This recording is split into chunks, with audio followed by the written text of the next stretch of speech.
Here, our goal is to factorize this expression completely.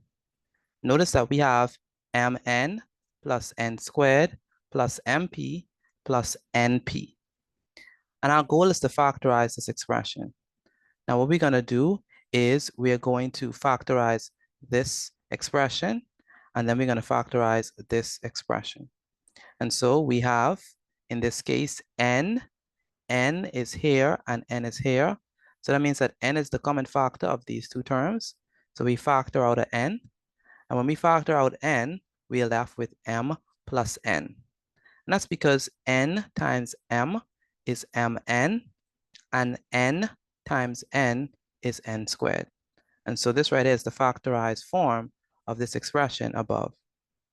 Then we have p here in this term, and p is also here in this term. And so that means that p is a common factor of these two terms, all right?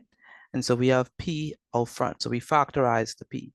And so when we factorize the p, we are left with m plus n, because p times m is mp, and p times n is np. But notice that we have m plus n here, and we have m plus n here. So that means that m plus n is the common factor of these two expressions. And so what we're going to do is we're going to factor out m plus n. And when we factor out m plus n, we are left with n plus p. And so here we have m plus n multiplied by n plus t, and multiplied by n plus p. And this right here is the factorized form of this expression above. And this is the answer to this particular question.